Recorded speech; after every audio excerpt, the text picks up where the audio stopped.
Terrible angle.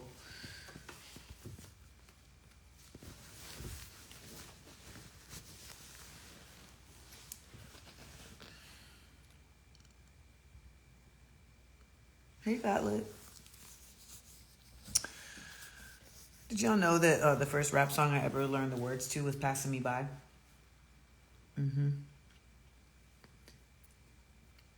Now there she goes again, the dopest Ethiopian, and now the world around me begins moving in slow motion whenever she happens to walk by. Why does the apple of my eye overlook and disregard my feelings, no matter how much I try? Wait, no, why didn't I really pursue this little princess with persistence? Okay, so here we are. Let's talk. Let's talk. First of all, so apparently I just saw Linda Sarsour say that Motaz has been saying that he has been hearing drones flying around where he is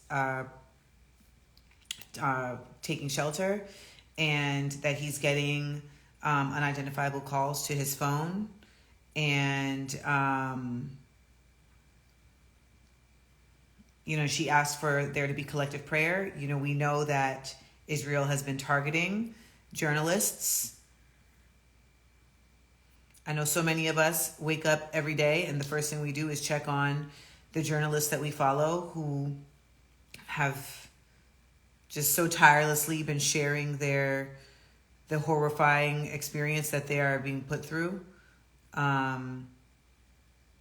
People like Bissam and Plestia and Motaz.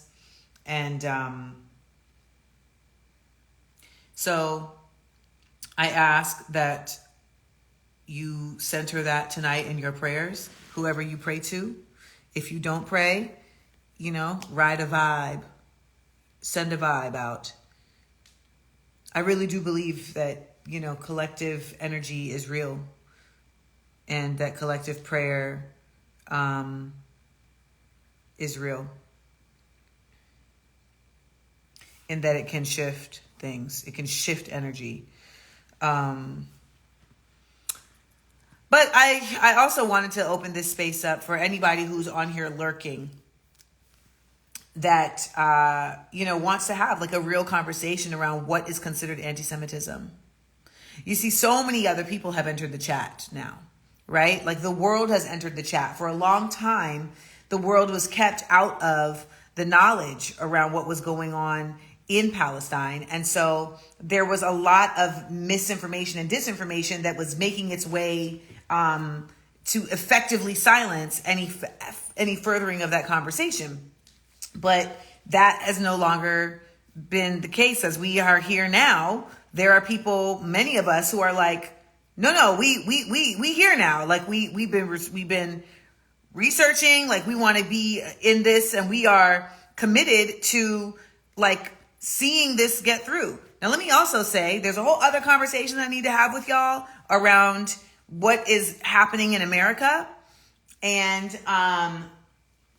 the direness of what is happening within America's government. That's a whole other conversation that we will need to have. And I just want to put that out there that we need to have that. So honestly, and I mean this, if there is anybody here that wants to come on and have a genuine conversation around what is deemed anti-Semitic and why, then I'm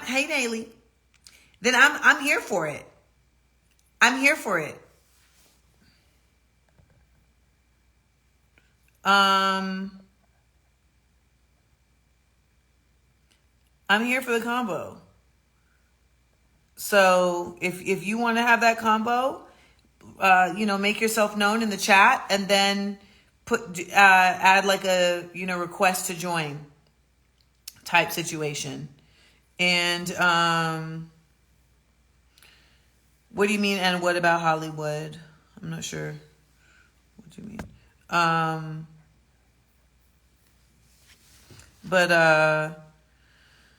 Yeah. Okay.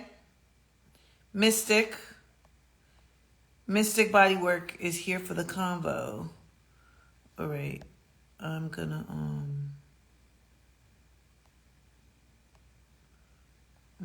add. Am I able to? Okay, there we go.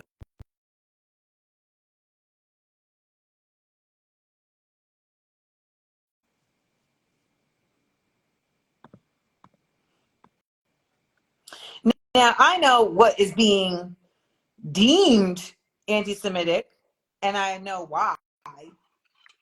But hello, oh, see now that angle got a little too crazy. Okay, it was fine.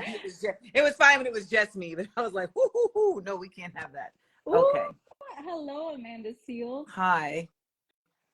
Hi. Oh, hello. What an honor. No, I appreciate you. I appreciate you. What's your name? I appreciate you. My name is Kellen. I'm from the Bay Area, California, Oakland.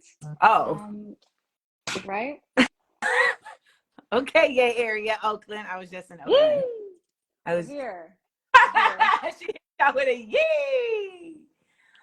Yeah. Oh, so Cal. I'm just, yeah, I just popped into the chat to just say, like, I am a Jewish woman. I am here for the conversation, whatever comes up.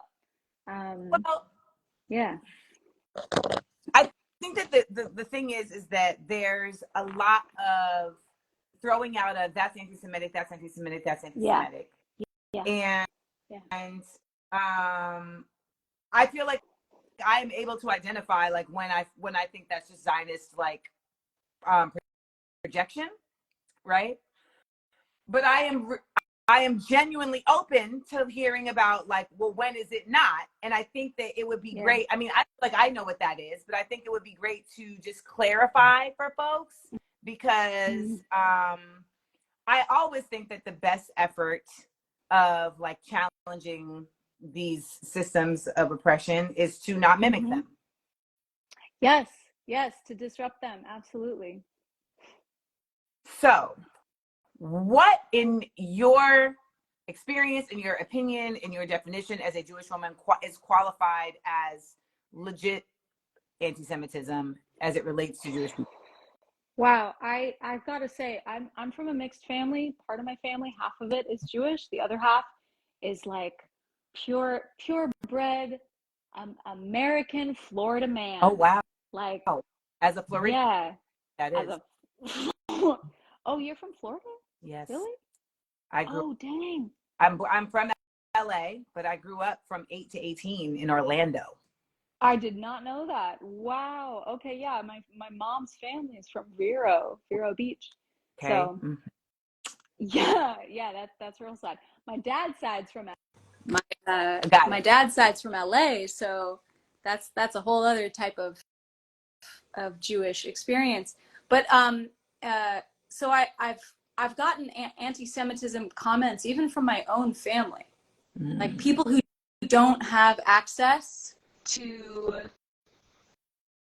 to Jewish people or to know what Judaism is in America. They have a certain sense of what it might be, similar to the Black experience, similar to the Brown experience. When you're not exposed to people, you just have like the media to rely on. And I do think that the American media is definitely they're in the pockets of lobbyists in in a political world that's very corrupt in America.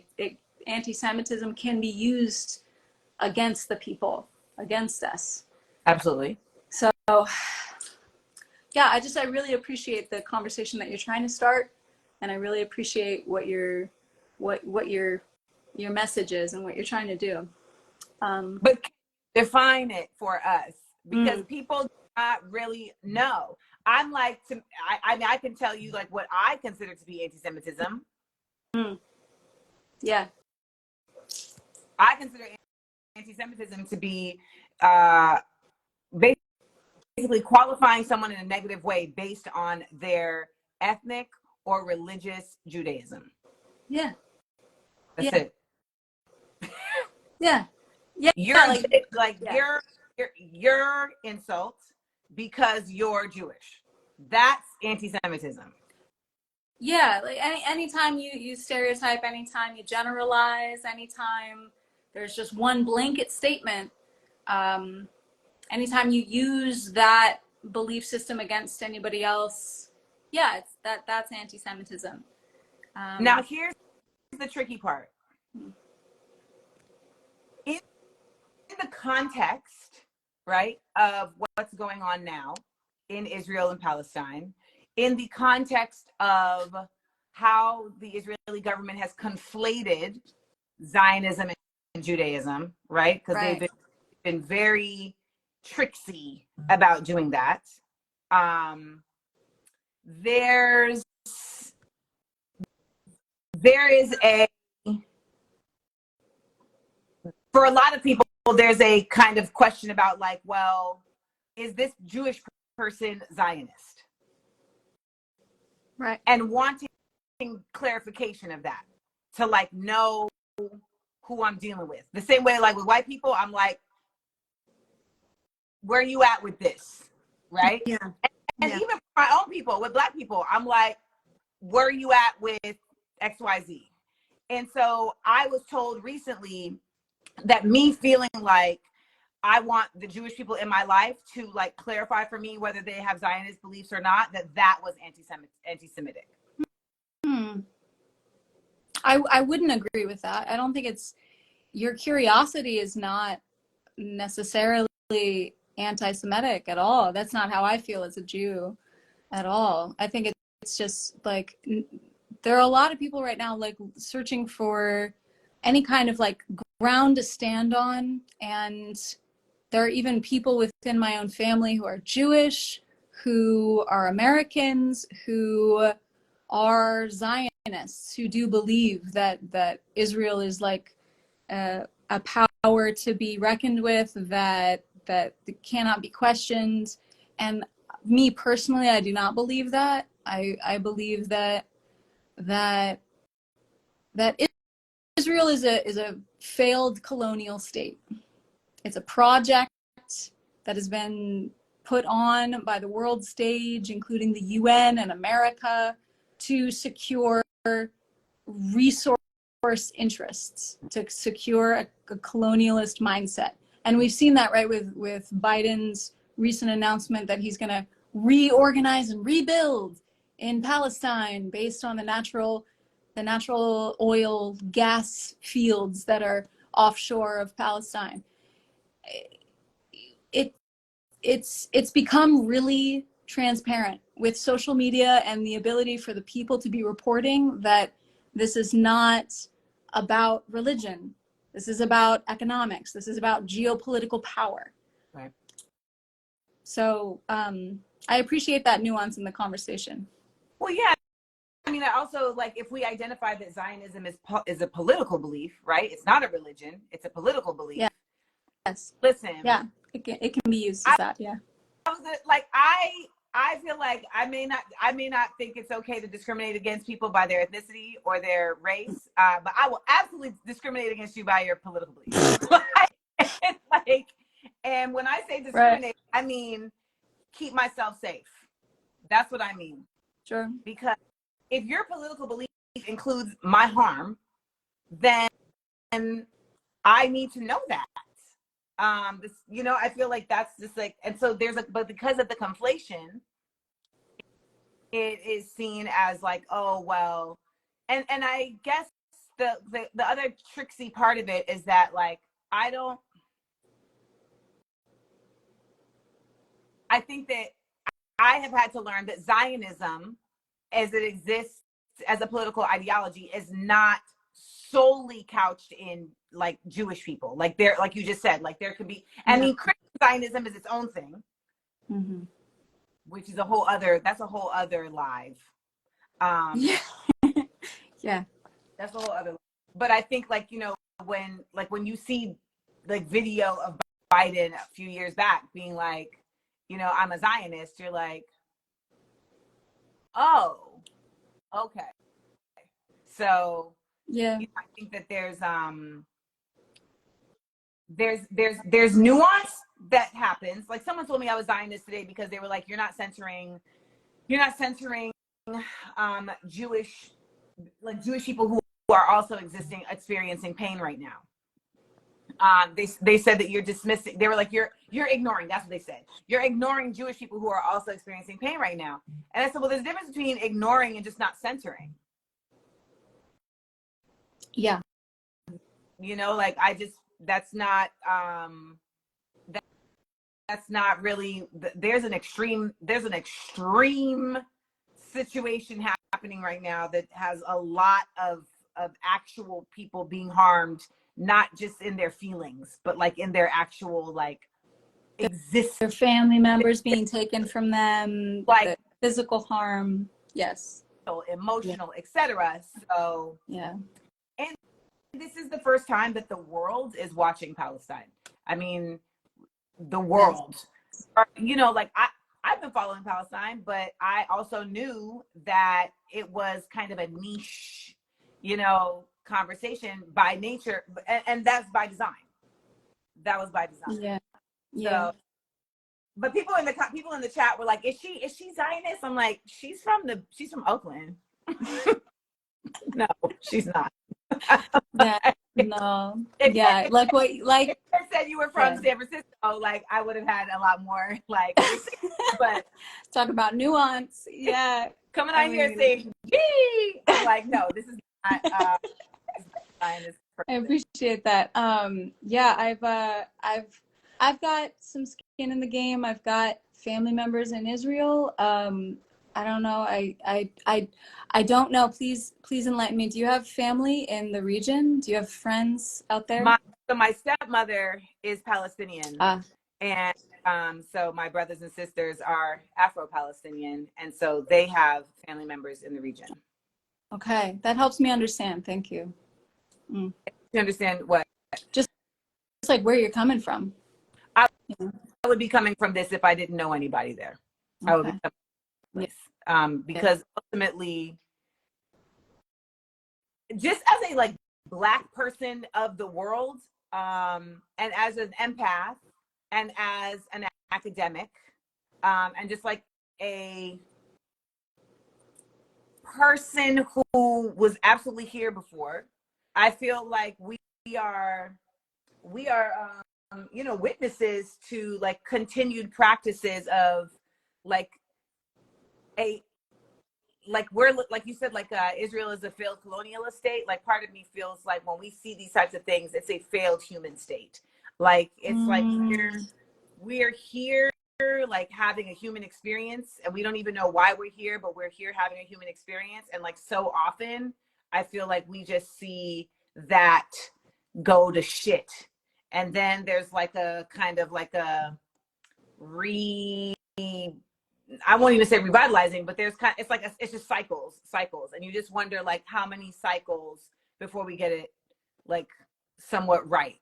I mean, if you watch Battlestar Galactica, to all of my geeks. Shit, BSG forever. Oh man.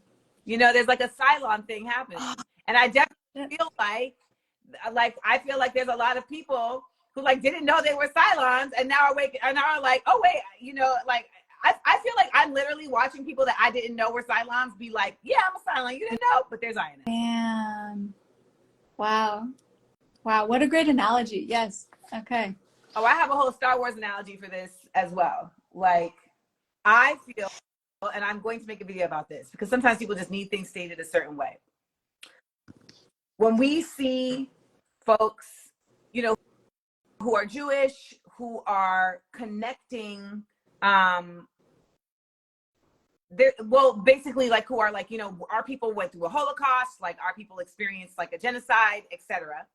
And that is why we will not let that happen to ourselves again, which is a distortion, but okay. But that's distortion.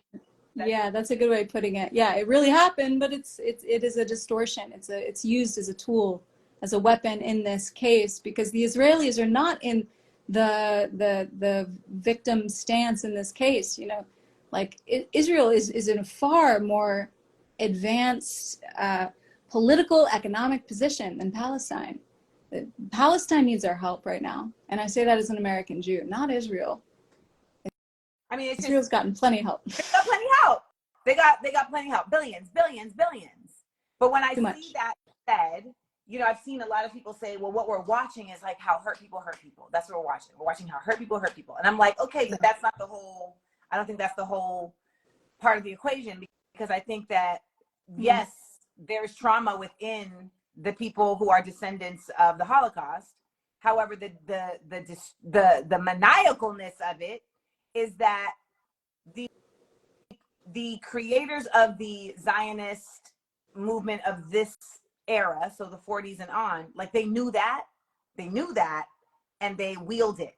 They wielded it as they weaponized it. They have weaponized their own people's trauma to, you know, invoke havoc on other people.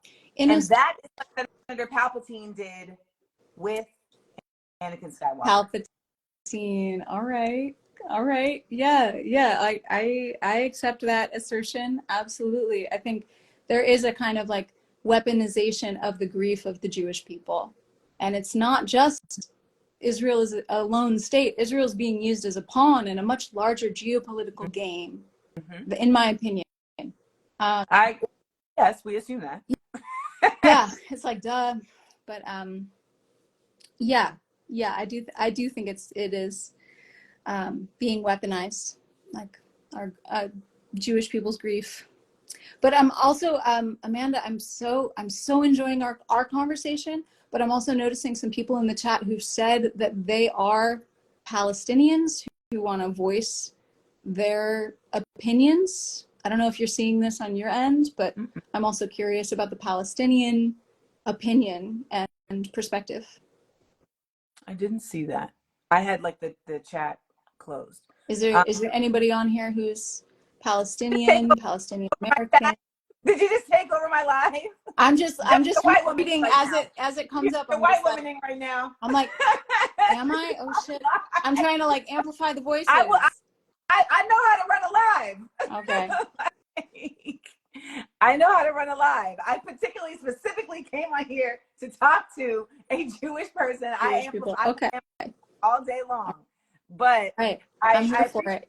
This conversation. I appreciate your willingness to even be put in the not the hot seat, but like live can be a thing. It feels a little like a hot seat. I didn't know I was going to do this tonight, but I'm here for it. Okay.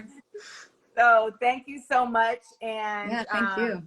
And you know what? Yee, Yaramim. Yeah. Have a good night from the Bay. Thank you, Amanda. Mwah. Mwah. All right, y'all.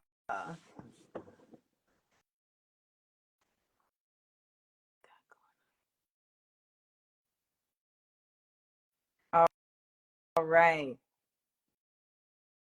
I appreciate that conversation, and I appreciate. Someone said control issues. There's not control issues. It's just I want to be in control of my own platforms. Yes, that's not an issue. That's just reality. Oh my God, it is so fucking.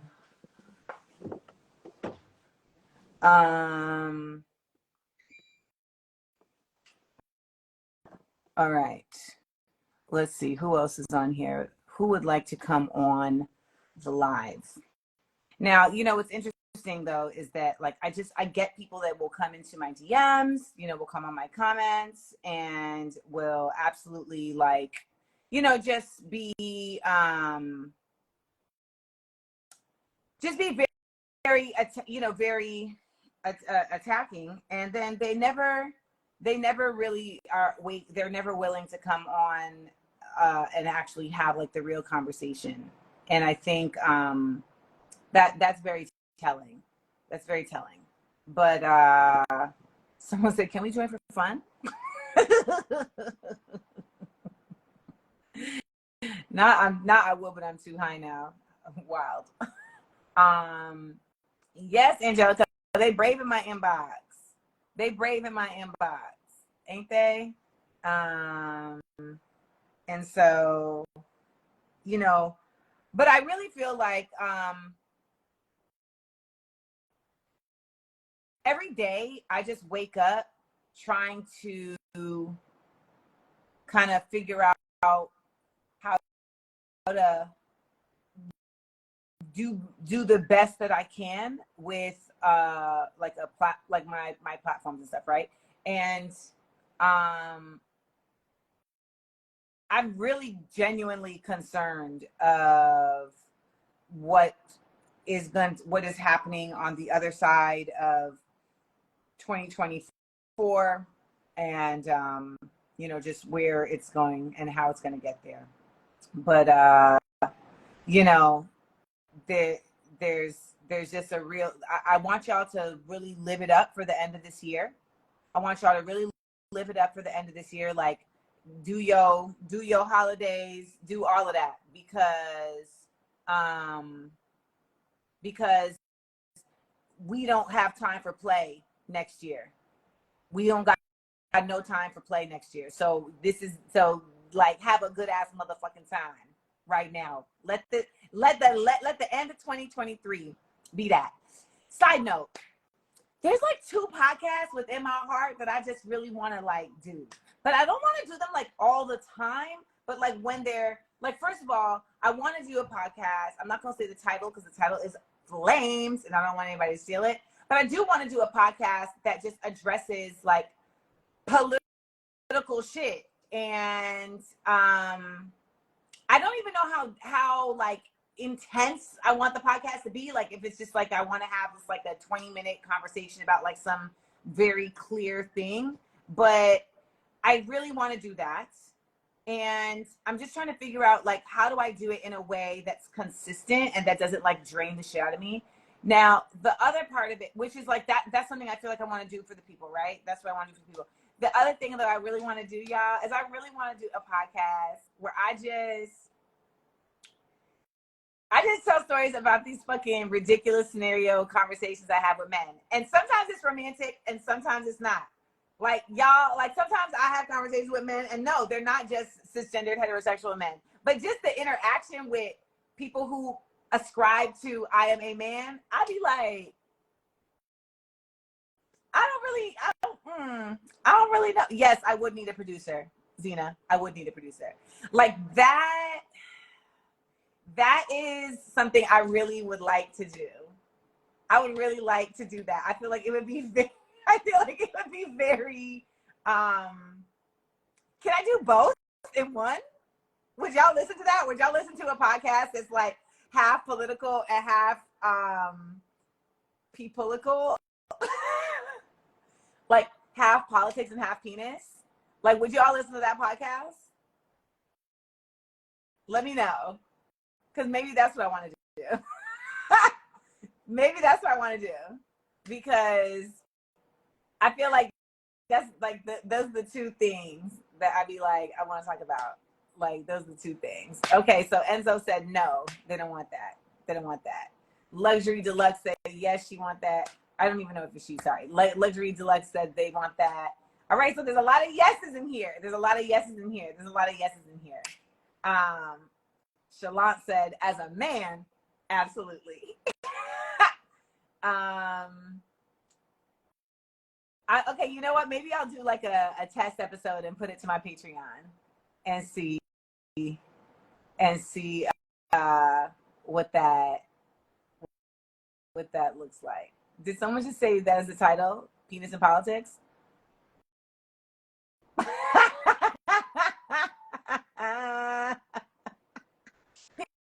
Penis and Politics.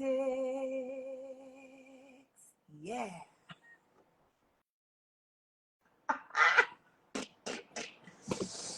Eggplants and ballot boxes. Mm-hmm. Eggplants and ballots. Yeah. Someone said it's a big title. I thought that was it. Maybe that's it. Penis and Politics. Y'all, am I about to start a podcast called Penis and Politics? This week on Penis and Politics, we're gonna get into the date that I randomly went on and how America is descending into fascism with the latest and greatest from the 8th Circuit Court of Federal Justices. Stick around. We about to pop it. Is this the thing? I'm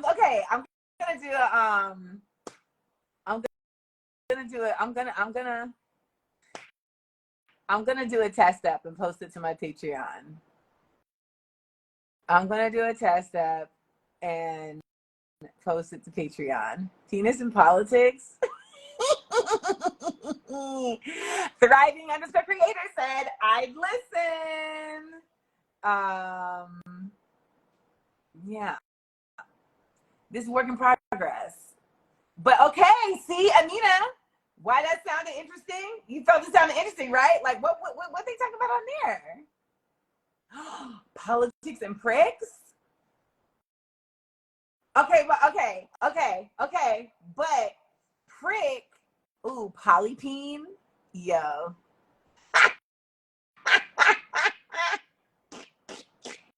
Y'all are killing me with these names. Polyprick, polypene, politics and pricks, peen and politics.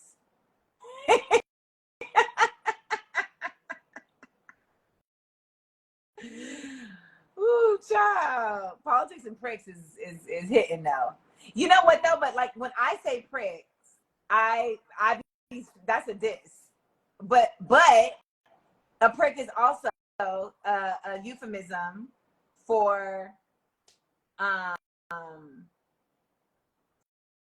for the penis. Okay.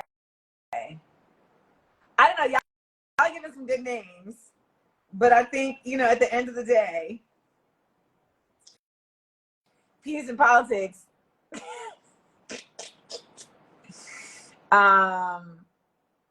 is very straightforward. It's very straightforward. Very straightforward. But politics and pricks is also a vibe. Politics and pricks.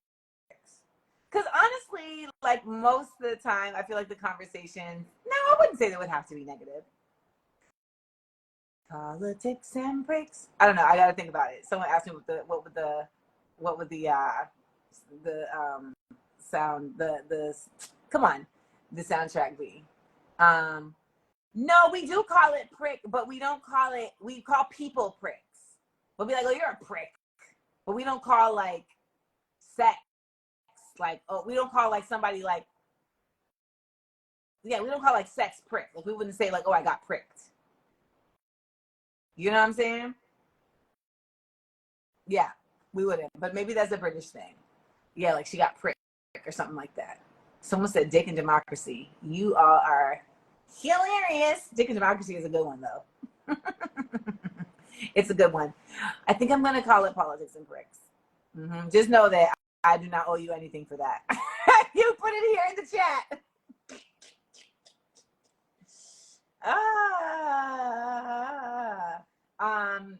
Anywho, yeah. So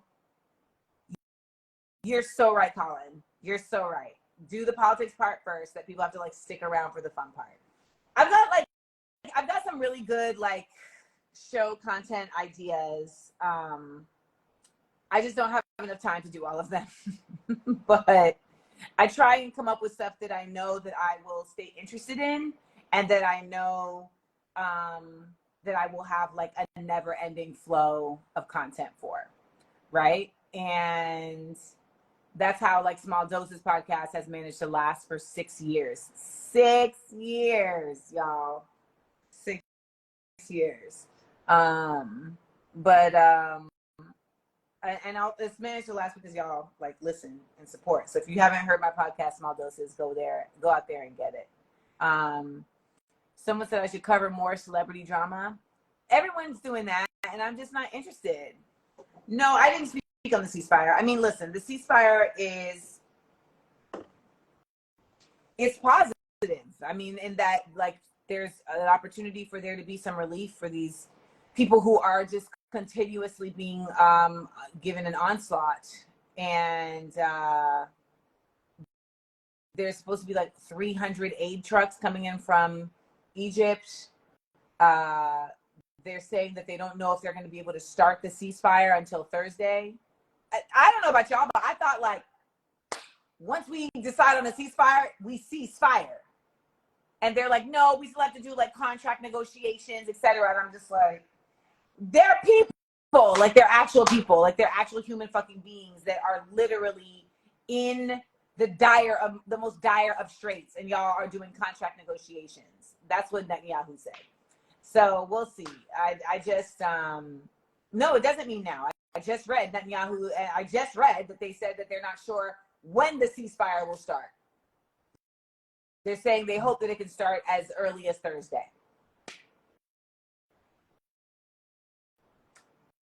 It's just, it's maddening. It's maddening. And for those of you who just joined, when I came on, Linda Sarsour was saying, we need to like raise our prayers up because Motaz has been saying that he has been hearing drones around where he's been taking shelter, and he has also been getting unidentified people calling his phone. And Motaz is a very beloved journalist and person in the press corps out there in Palestine who has just been so just consistent and diligent in his sharing what's going on. And so we need to lift up in prayer and have our collective consciousness, at work. But do I get scared from Zionist threats? I mean, I don't know. I'm like, I just feel covered. So far.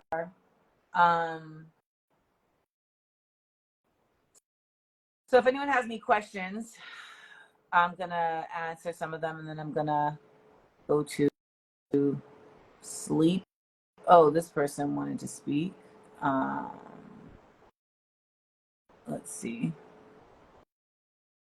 I don't think they're here anymore.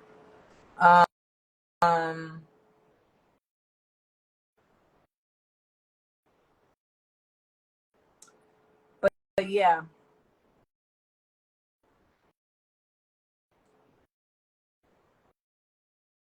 I don't care if you like that answer.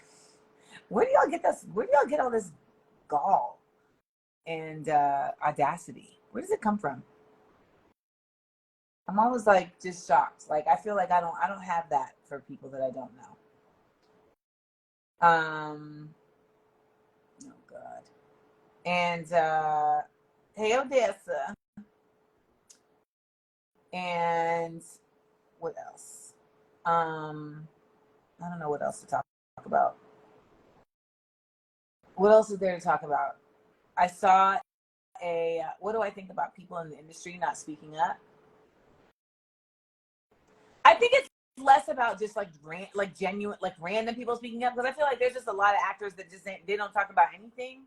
So like to expect them to, like, you don't understand. There's been a lot of people, a lot of actors, particularly, who like have turned down my request for like them coming on as small doses because they don't trust their own voice. They don't trust them. They don't trust their own ability to speak, right? But I think that for me, it's more so when I see, and I just talked about that. I just talked about this in my stories. There's just people who I feel like have been very vocal and who have actually been put in positions as thought leaders and truth translators who are just like conspicuously silent right now.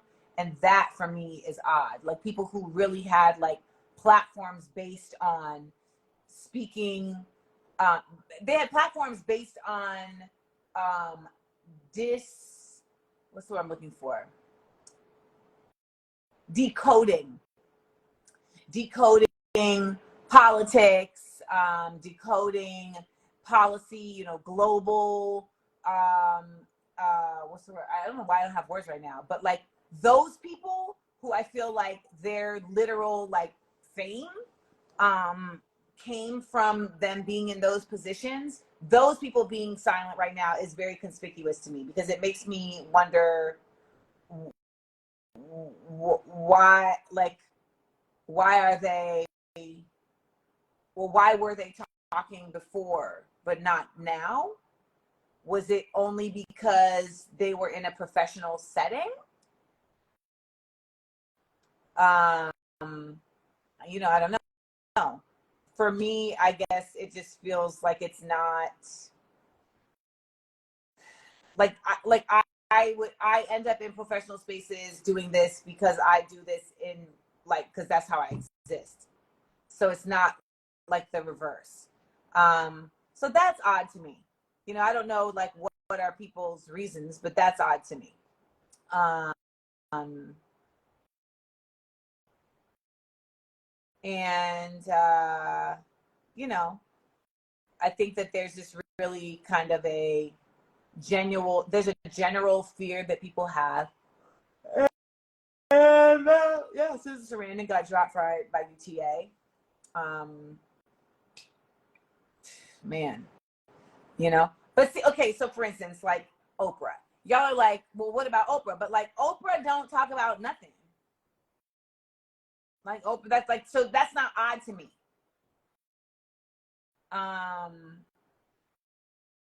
oh, you said, oh, y'all said it's playing with my voice. I thought it may have been like the air conditioner, so I'm gonna try that. Um,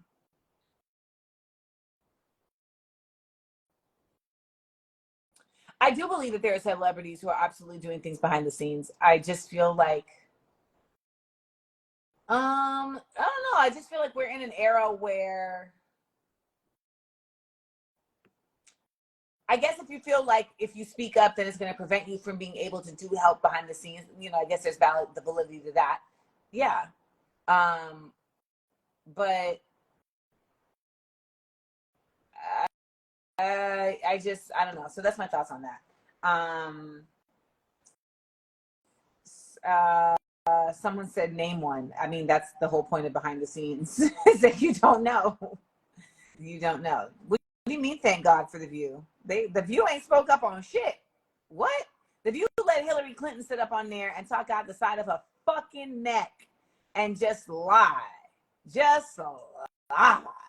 And they, you know, they didn't challenge her on anything. She sat up there and said that Israel had left Hamas. I mean, Israel had left Palestine in 2005. She sat up there and she literally, like, she went on a press tour of lies. Like, that's essentially what that was.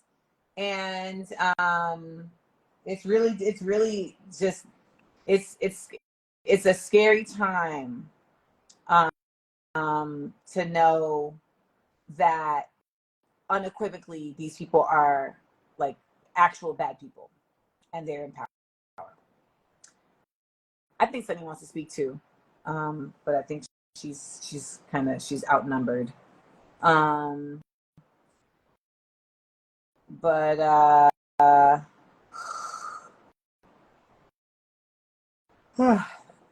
um, someone asked me, have I always known that I was here before? If so, or if not, when did I find out?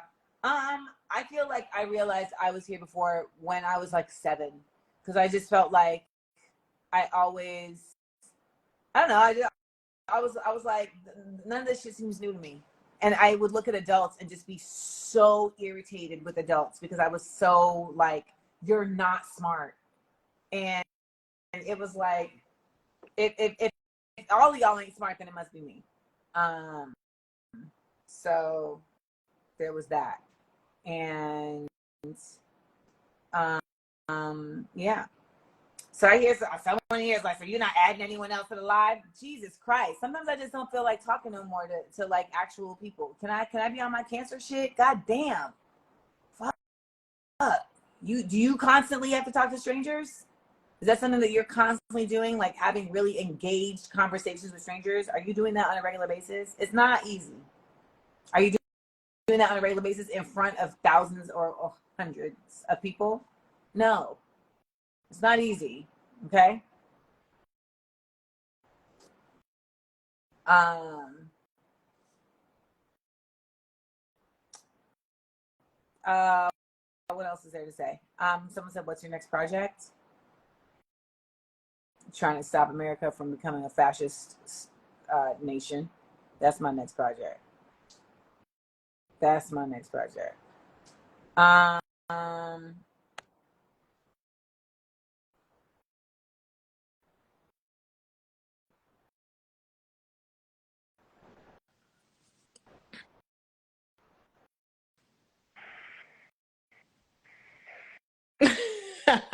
Oh my God. You actually brought me in. Hi, Amanda.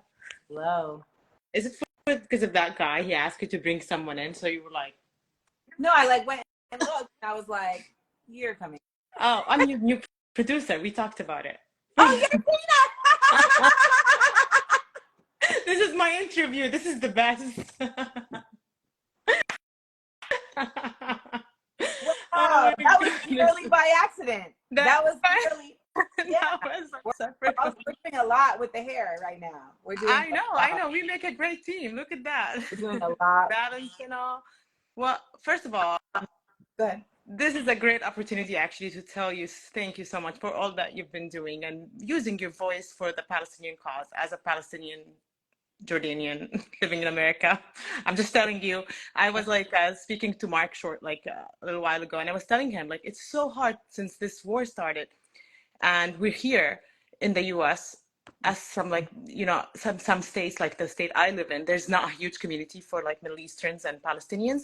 So you guys have been like a voice that we just I sit with the time difference. I sit and listen to you guys at night when you're lives and you're doing your radio show.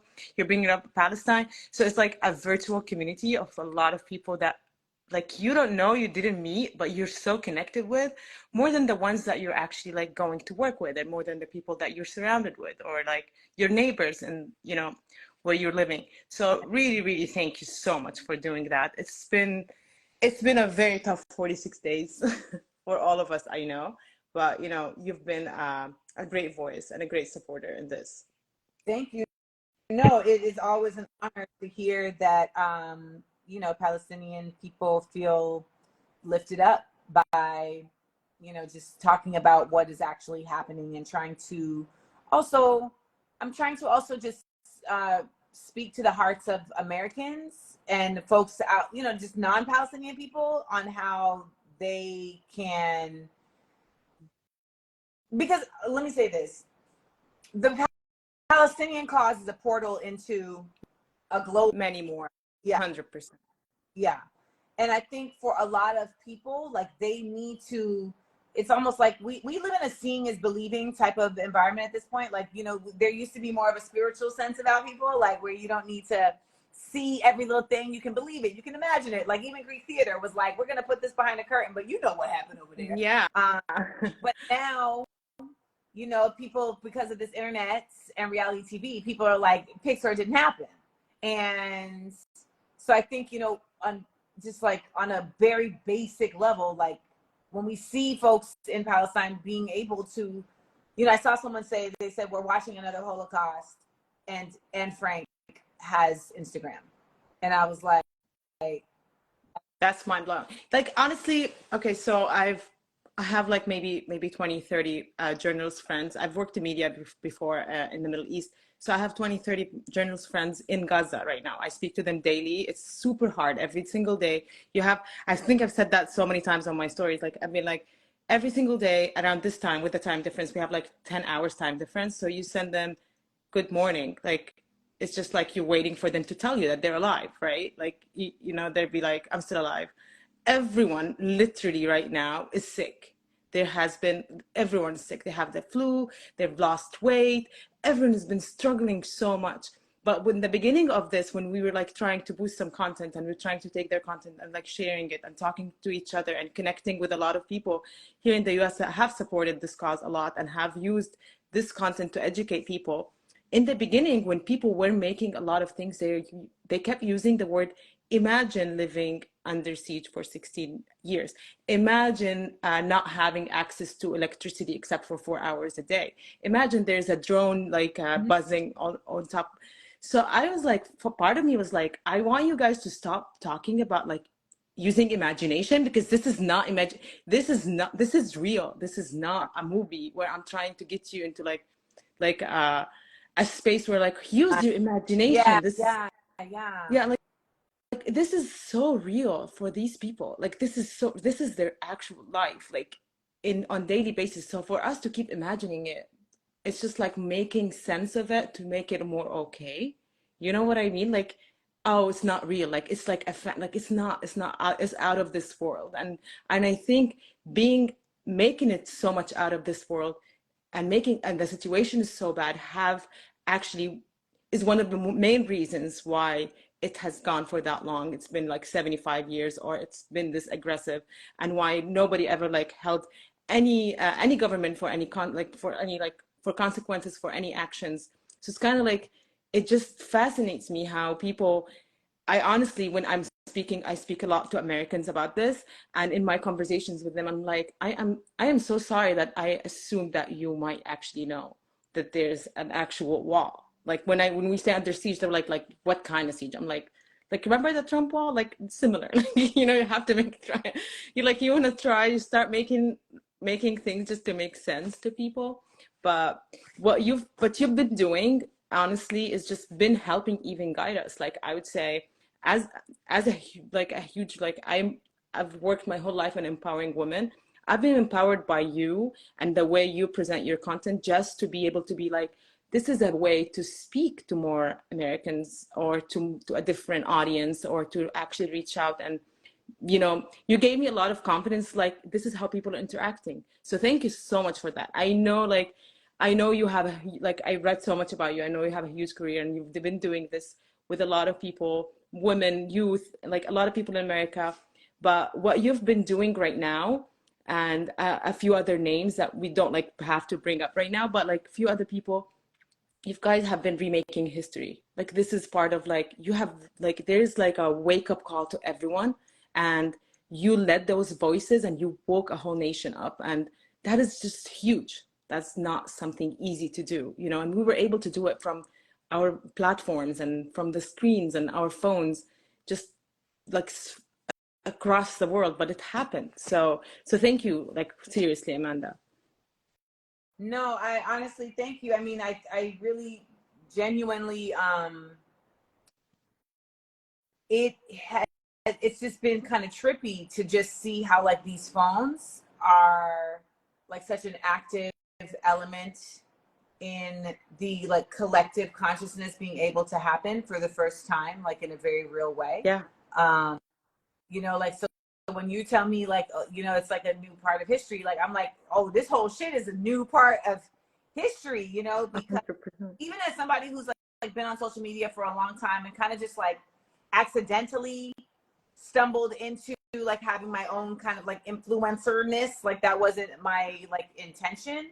I did not, I for a while I had just become very disenchanted with this space, and to now just see how people are using social media in the last 46 days to really amplify voices. Even hearing you say you're getting an even another level to how you communicate your messaging and how you connect with people. I think that there were people who are people like yourself who were always here. I'm trying to connect with people and teach them and show them. But there were also just a lot of people who were just here for the bullshit and are seeing this now as a space to share, as a space to learn. Yeah. As a space to interact with new people with different backgrounds, which has been in America, that's so, oh my God. So hard. So someone, let me just point something out real quick, side note. This person here is just saying, just say that you want peace. Just say that you want peace. Kwame Nkrumah, aka Stokely Carmichael, he said something that was very impactful. And he said, the thing about it is you can't want peace. You need to want liberation. Because you can have peace and everybody's enslaved.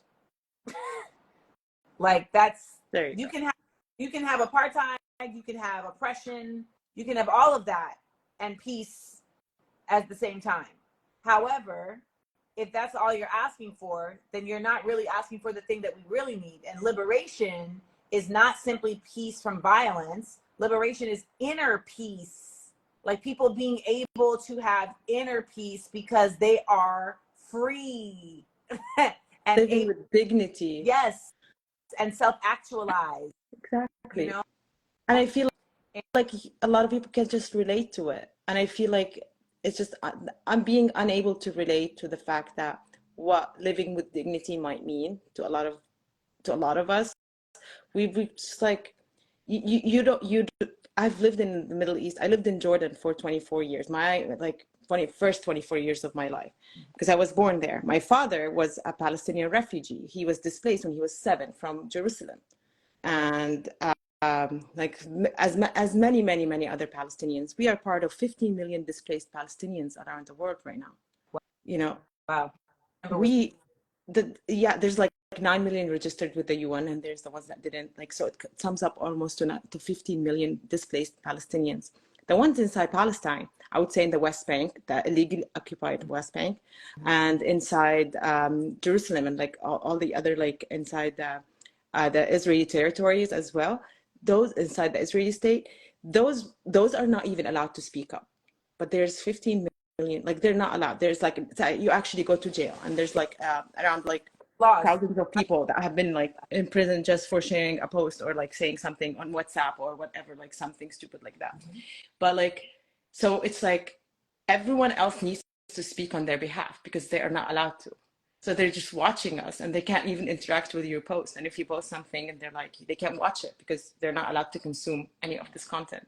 So it's like, this is a huge responsibility on all of us, you know? And I feel like a lot of organizations that have been calling for human rights, for women rights, for children rights, have failed us. You know, like they have these double standards. And I'm like, how are you going to look us in the face and tell us how important women's rights are if you didn't look at what Palestinian women and saw how their rights have been like always up there?